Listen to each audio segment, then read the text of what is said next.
بسم اللہ الرحمن الرحیم. السلام علیکم. دی اکانومسٹ میں عمران خان صاحب کا آرٹیکل چھپا اور اس کے بعد پھر وفاقی نگران حکومت پریشان ہو گئی کہ ہو کیا گیا ہے. مرتضیٰ سولنگی صاحب نے انٹرویوز کی بوچھاڑ کی, کبھی کہا ہم یہ کر دیں گے وہ کر دیں گے اور کر کچھ بھی نہیں سکے. پھر یہ کہا یہ خط لکھیں گے, ابھی تک اس کا نہیں پتا کہ اب ٹائم میگزین بھی میدان میں آ گیا ہے. یہ بھی دنیا کے مشہور ترین اور سب سے انفلوئنشل ترین میگزین میں سے ہے. وہاں بھی عمران خان کے چرچے نظر آ رہے ہیں.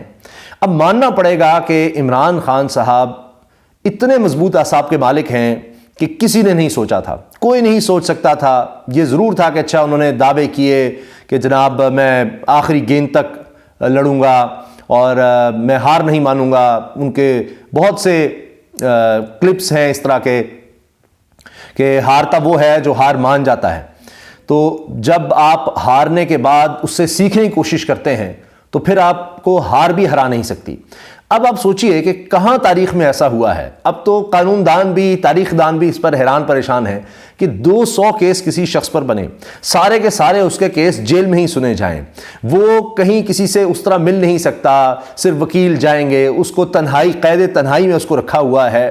وہ کیسے مقابلہ کر رہا ہے.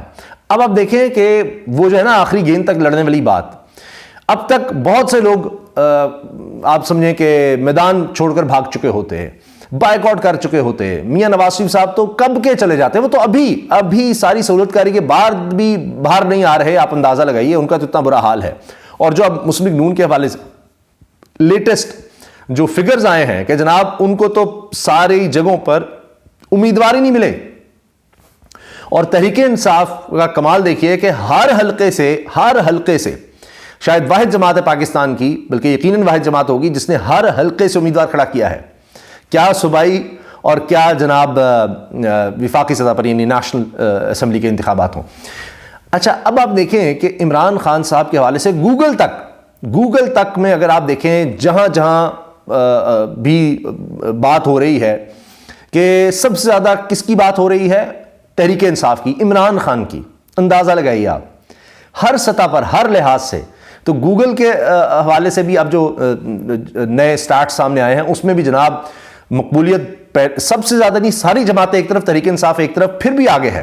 اور پچھلے چند دنوں کی بات کی جائے تو اس میں فرق اور زیادہ آگے ہے.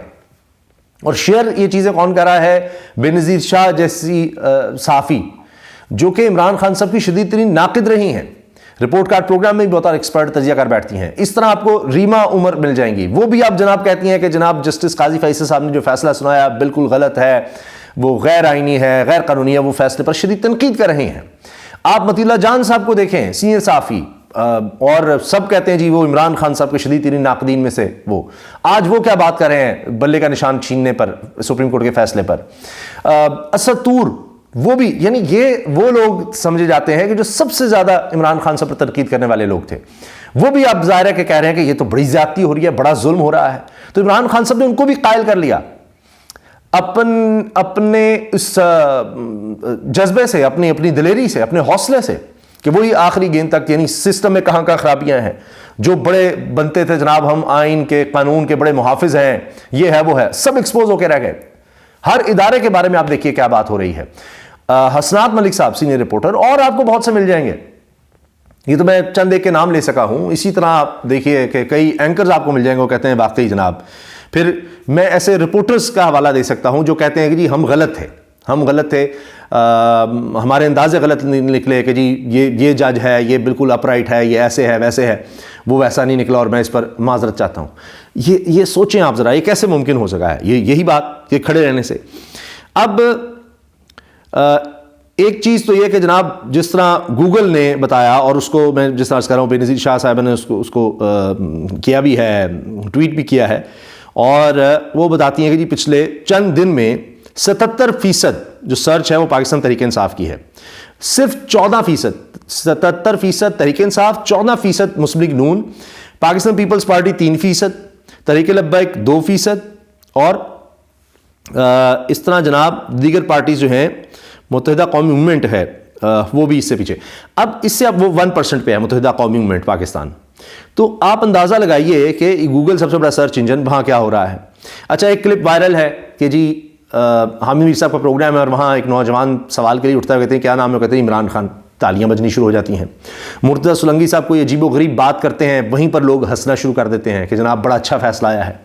تو اب آپ یہ دیکھیں کہ لوگ یہ کہہ رہے ہیں کہ تحریک انصاف کے امیدواروں کو جو کاغذ یہ نشان الاٹ کیے, جو مذاق خیز بنانے کی کوشش کی, جوتے کا ہے جی, جو جتنا ان کو لگا کہ اس کا چانس ہے اس کو, تو اس سے تو جناب پریس کانفرنس والا سین بھی ختم ہو گیا. اب اس کو دستبردار کروا رہے ہیں کہ جہانگیر ترین جو ہے وہ کسی صورت کسی حلقے سے پاکستان سے نہیں جیت سکتے تھے, تو اب ان کے مقابلے پر جناب جو تحریک انصاف کا جس کو ٹکٹ مل گیا, جس نے واضح طور پہ جیتنا تھا, وہ جناب اب دستبردار ہو رہے ہیں اور لکھا ہوا پڑھ رہے ہیں, میں جناب یہ وہ سارا دستبردار ہو رہا ہوں. یہ ان کی حالت اتنی پتلی ہے, تو اسی سے اندازہ لگائیں. لیکن پھر بھی جو نشان الاٹ کیے گئے, تحریک انصاف کے لوگ یہ کہہ رہے ہیں کہ جی ہمیں یہ کہا جا رہا ہے کہ آپ کو آنے کی بھی ضرورت نہیں ہے, وہ خود ڈھونڈ رہے ہیں یہی سرچز کر کے, وہ پورٹل بھی ہے کہ جی یہ انتخابی نشان ہے, ہمارا امیدوار یہ ہے, اس کو ہم نے ووٹ کرنا ہے. یہ اس وقت جناب صورتحال ہے. اچھا اب آپ یہ دیکھیے کہ کیا کیسے کیسے الزامات, جو میں نے شروع بات کی تھی کہ عمران خان پر کیسے کیسے مقدمے بنے, جو ناجائز تعلقات کا ہے, زنا کا مقدمہ بنا, وہ پہلے ہی فارغ ہو گیا, نچلی عدالت سے ہی فارغ ہو گیا ہے. وہ الزام ہی جھوٹا, وہ نکال ہی دیے دفعات, اب عدت میں نکال کے آگے چل رہا ہے. لیکن یہ کتنی بڑی جیت ہے. جس طرح سائفر میں آپ نے دیکھا سپریم کورٹ سے وہ اڑ گیا, اس میں ضمانت ملی, اب یہ عدت والا معاملہ رہ گیا, وہ بھی کہا جا رہا ہے اسلام آباد ہائی کورٹ میں سب چیزیں آ جائیں گی. تو یہ کیس جس طرح بنائے جا رہے ہیں ایک کے بعد ایک فارغ ہوتا چلا جا رہا ہے. ابھی دیکھیں نا القادر اور توشہ خانہ, وہ بھی آپ کے سامنے ہے. تو یہ کیسے ہو سکتا ہے, کوئی بھی انسان اتنا کیسے مقابلہ کر سکتا ہے؟ ہر انسان دیکھیے اس کے ایک اعصاب کی ایک لمٹ ہوتی ہے, حد ہوتی ہے, کہ کوئی ایسا مقدمہ جو بنایا جا سکتا ہو, یعنی پاکستان میں کوئی بھی قانون ہے اس کے مطابق, وہ سارے بنا دیے گئے ہیں, سارے, کچھ نہیں بچا. یعنی خاندانی حوالوں سے بھی جناب اب اس طرح کے کیس بنائے گئے ہیں. تو پھر بھی عمران خان صاحب جو ہے وہ دیکھ لیے مقابلہ کر رہے ہیں.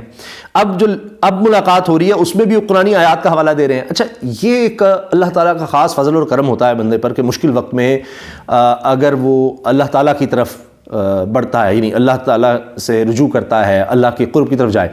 مجھے یاد ہے کہ عمران ریاض وہ کہتے ہیں کہ جی وہاں پر مجھے قرآن مجید مل گیا, نماز, اللہ کا ذکر, تو یہ چیزیں انسان کو اتنی مضبوط کر دیتی ہیں, اتنی مضبوط کہ انسان سروائیو کر جاتا ہے. ورنہ اس طرح آپ دیکھیے ٹارچر اور یہ سب کچھ انسان سروائیو ہی نہیں کر سکتا. اب عمران خان صاحب سے وہاں بھی ملاقات ہو رہی ہے, تو جناب آپ اندازہ لگائیے کہ عمران خان صاحب کیا بتا رہے ہیں کہ جی یہ آیات ہیں اور ان کا ترجمہ سمجھا رہے ہیں, یعنی رپورٹرز کو بھی بتا رہے ہیں, وہاں موجود لوگوں کو بھی بتا رہے ہیں کہ جی یہ آیات ہیں. آپ دیکھیے دو قرآنی آیات کا عمران خان صاحب نے حوالہ دیا کہ جی معاشرہ وہی ترقی کرتا ہے جس میں انصاف اور قانون کی حکمرانی ہو. ایک تو منافقین کے حوالے سے انہوں نے کہا جی یہ سب سے بدترین لوگ ہیں, قرآن پاک کی ہمیں سبق دیتا ہے. پھر نیکی کی تلقین کرنے والے جو ہیں, ہدایت کی طرف بلانے والے جو ہیں, وہ فلاح پانے والے ہیں. تو معاشرہ عمل بالمعروف نہی عن المنکر, اس حوالے سے وہ بتا رہے ہیں. تو عمران خان کی سوچ آپ دیکھیے جیل میں کیا ہے. پھر اس کے ساتھ جناب اب وہ کہتے ہیں جی بات جو انہوں کی صحافیوں سے کہ جیل میں موبائل فون سے آزاد ہوں, ریلیکس کرنے کا ٹائم بھی مل جاتا ہے اور ایکسرسائز بھی کر لیتا ہوں. اور پھر جناب اس پر میں نے ایکس پر پوسٹ بھی کیا کہ جی بیانات سے تو لگتا ہے سینئر صحافی ارون رشید ٹھیک کہتے ہیں, باقی سب قید ہیں, ایک عمران خان ہی آزاد ہے. کہ وہ وہاں کہہ رہا ہے کہ جی مجھے ٹائم مل جاتا ہے. جیل میں ہو کے عمران خان کیا کہہ رہا ہے کہ نواز شریف کا نام ECL میں ڈالا جائے, اگر وہ ہار گیا تو لندن بھاگ جائے گا. پتہ ایک بندہ جیل میں اور وہ کیا کہہ رہا ہے, آپ سوچیں ذرا کس قدر مضبوط اعصاب ہیں. اب یہ ٹائم میگزین جو ہے مجھے لگتا ہے اس پر بھی مرتضیٰ سولنگی صاحب کوئی مقدمہ نہ کر دیں کہ جی یہ عمران خان کے حق میں کیوں سامنے آ گیا ہے اور یہ اس طرح کی کوئی باتیں کر رہا ہے. اچھا یہ جو ایران والا معاملہ ہے اس میں بھی بہت سے لوگ یہ بات کر رہے ہیں. دیکھیے پولیٹیکل لیڈرشپ اس لیے بہت ضروری ہوتی ہے, ظاہر ہے کہ فوج کا کام ہے ملک کا دفاع کرنا, تو لیکن اس کی ایک اونرشپ بھی ہوتی ہے. اب نگران حکومت ہے, اس میں کوئی پرماننٹ وزیر خارجہ, اس کی پولیٹیکل بیکنگ ہی نہیں ہے. آج نثار کھڑو صاحب پروگرام میں تھے, وہ کہتے جی ہم نے پاکستان کو دوبارہ حاصل کرنا ہے کیونکہ پاکستان چھن چکا ہے. یہ نثار کھڑو پیپلز پارٹی کے رہنما کہہ رہے ہیں کہ جی وہ اب پولیٹیکلی لوگ ہی نہیں ہیں, کون اس کی اونرشپ لے, کس کے پیچھے بیکنگ ہو, ہم نے جو ڈیسیجن لینے ہیں. پوری قوم بالکل اکٹھی ہے, اس میں تو کوئی شک ہی نہیں کہ جب بھی ملک پر کسی بھی طرح سے کوئی بھی حملہ کرے گا سارے اکٹھے ہیں. لیکن پولیٹیکل ڈیسیجنز جو ہیں, جب پولیٹیکل گورنمنٹ ہو جو ووٹ لے کر آئی ہو, تو اس کے لیے یہ ہوتا ہے کہ اس کے پاس ایک پولیٹیکل کیپٹل ہوتا ہے, اس کے پیچھے بیکنگ ہوتی ہے لوگوں کی. اور اسی لیے لوگ یاد کریں کہ جی وہ سارا ابھی نندن والا جو معاملہ ہوا تھا, تو اس وقت عمران خان وزیر اعظم تھے, کس طرح جواب دیا تھا, کیا بات کی تھی. اب ہمارے تو پرائم منسٹر جو ہیں وہ ابھی تو گئے ہوئے ہیں باہر, وہ ہیں بھی نگران, ان سے وہ بھی نہیں کام ہو رہا جس کے لیے وہ آئے تھے, وہ تو الیکشنز کے حوالے سے آئے تھے, وہ کام نہیں ٹھیک کر پا رہے, تو بیچارے کیا کسی کو جواب دیں گے. وہ تو ابھی کسی سوال کے جواب میں انہوں نے انڈیا کا حوالہ دے دیا, جی پاکستان ایسے ہے جیسے انڈیا ہے اس حوالے سے. تو خیر اب پاکستان کا جو ہے وزارت خارجہ وہ تو اس پر جواب دے ہی رہی ہیں. اچھا, اس کے ساتھ جناب عمران خان صاحب نے جس طرح یہ بات کر دی کہ جی یہ دیکھو یہ باہر ہی نہ چلا جائے اور اس پر دھیان کریں, پھر کہتے ہیں جی کیا ہم نے ہمیشہ طاقتور کی غلامی کرنی ہے؟ غلامی کا کوئی مستقبل نہیں, جب تک زندہ ہوں لڑتا رہوں گا, غلامی قبول نہیں کروں گا. اچھا, اور اس پہ یہ عمران خان صاحب کے یہ آج کے بیانات ہیں, آپ اندازہ لگائیے کہ آج بھی عمران خان صاحب کس طرح سے جیل میں ہوتے ہوئے بھی کیا پیغامات دے رہے ہیں, کیا بات کر رہے ہیں. پھر اس کے ساتھ جناب عمران خان صاحب یہ بھی کہہ رہے ہیں کہ جی کیا کچھ نہیں ہوا, کیا کچھ نہیں کیا جا رہا. پاکستان میں اس وقت یہ ہے کہ سافٹ ویئر ہی اپڈیٹ ہو رہے ہیں بس, اور کسی طرف توجہ نہیں ہے. نگران حکومت کی بھی, پی ڈی ایم کی حکومت کی بھی کسی طرف توجہ نہیں رہی. یہ جناب اس وقت باتیں ہو رہی ہیں. اور اس کے ساتھ آپ یہ دیکھیے کہ فیصل قریشی صاحب یہ مشہور معروف آرٹسٹ ہیں, ڈراماز بھی, شو بھی ہوسٹ کرتے رہے ہیں, تو یہ کہتے ہیں جی 8 فروری کو گھر میں بریانی ضرور پکائیں تاکہ آپ کے خاوند بھائی اور بیٹے ایک پلیٹ بریانی پر قوم کا مستقبل داؤ پر نہ لگائیں. فیصل قریشی کا خواتین کو مشورہ. مجھے آپ بتائیے کہ کیا پھر کوئی کیمپین کی ضرورت رہ گئی ہے؟ کیا ہو سکتا ہے؟ تو اب مسئلہ یہ ہے کہ ان کو تو تحریک انصاف کو یا عمران خان کو کیمپین کی ضرورت نہیں ہے. لوگ خود سے یاد کر رہے ہیں کہ جی کیا انتخابی نشان ہے, خود سے نکلیں گے. اور عمران خان صاحب کہہ رہے ہیں کہ 8 فروری کو تو جو ماحول ہونا ہے کوئی کسی کے تصور میں بھی نہیں ہے, وہ یہ کہہ رہے ہیں. یہ عمران خان صاحب کی پیش گوئی کہہ رہے ہیں, میں پیش گوئی کر رہا ہوں, میں آپ کو بتا رہا ہوں. اب کرنا کیا پڑ رہا ہے اس لیے کہ جی اب لودھرا میں دیکھیے نا, جہانگیر ترین اور نون لیگ کے صدیق بلوچ کے مد مقابل پی ٹی آئی امیدوار اقبال شاہ الیکشن سے دستبردار. یہ ان کو کرانا پڑ رہا ہے. یہ یعنی لوگ اتنے تعداد میں اس تحریک انصاف کو عمران خان سپورٹ کر رہے ہیں کہ جناب اب دستبرداری کرواؤ, یہ پریس کانفرنس سے کام نہیں چلنا, دستبرداری کروانی پڑے گی. یہ تو جناب اس وقت حالات ہو چکے ہیں. تو بہرحال یہ جناب لیٹسٹ اپڈیٹس ہیں کہ عمران خان صاحب اب تک ڈٹے ہوئے ہیں ان مشکل حالات میں بھی. اور یہ بھی ہے کہ جی انہوں نے